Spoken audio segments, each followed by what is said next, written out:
All good, thank you. So wonderful to meet all of you. I loved this series from the get-go to the end.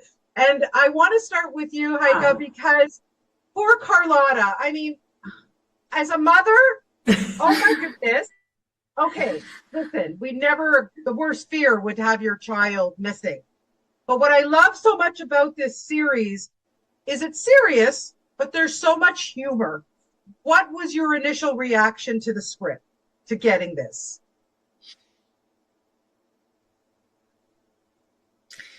Ja, genau das, dass man. Well, exactly that, you know. I first heard, well, Heike, you'll be sent the scripts for a story where the 17-year-old daughter of the family is disappearing. And I thought, oh my goodness, this is probably going to be a dramatic thriller. It's going to be oh so dark and very realistic.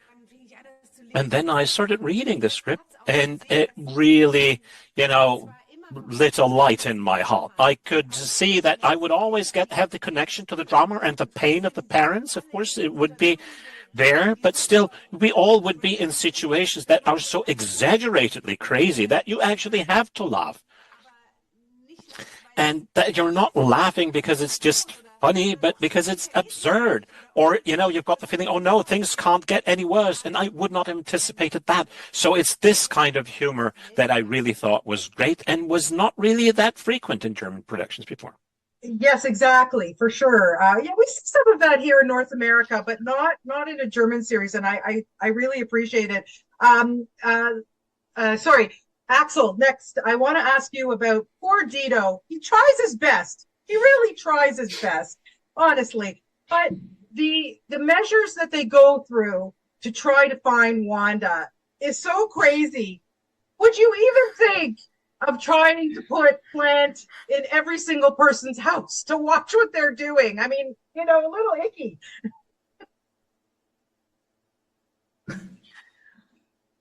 Ja, das ist auf jeden Fall, ich kann mir das auf jeden Well, Fall... I can very well imagine doing that, actually, because if I were in Dato's shoes, in his situation, I would probably act in a very similar fashion. I couldn't just sit there and lean back not doing anything.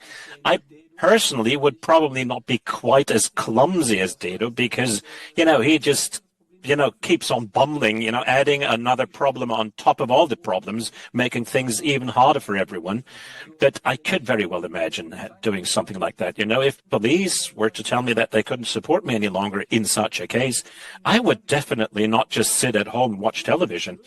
And, you know, I would try to find some solutions, do something. Yeah, absolutely. Yes. Leah, congratulations to you as Wanda. You know, typical teenager, argues with parents, but then she leaves and oh my goodness, what happens to her?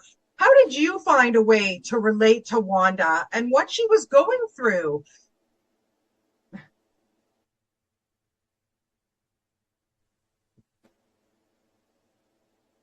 Ganz schöner Bogen, der da passiert mit diesem jungen Mädchen. Well, I mean, it is quite the arc, you know, the development of the story that she's going through. You know, she is a rebel. She is not a peaceful daughter, very much in the throes of puberty, as you just said.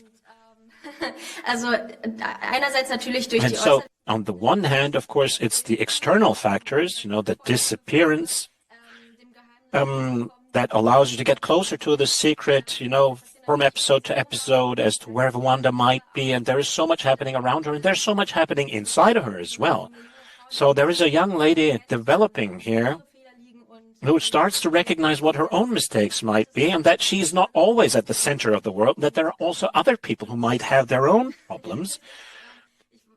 And so, you know, I'm not really sure as to what I am allowed to tell you as to where this journey is headed, but there is a major change waiting to happen for everyone, including young Wanda. 100%. And I have to say, the end of the series blew my mind, really. Like, I hope there's a season 2 because what a cliffhanger. Fantastic. Just to wrap it up, Heike, I want to ask you about German folklore. In this series, we learn about the Nupelwoken. When you were a young girl, did you grow up with any German folklore, a story that maybe your parents told you?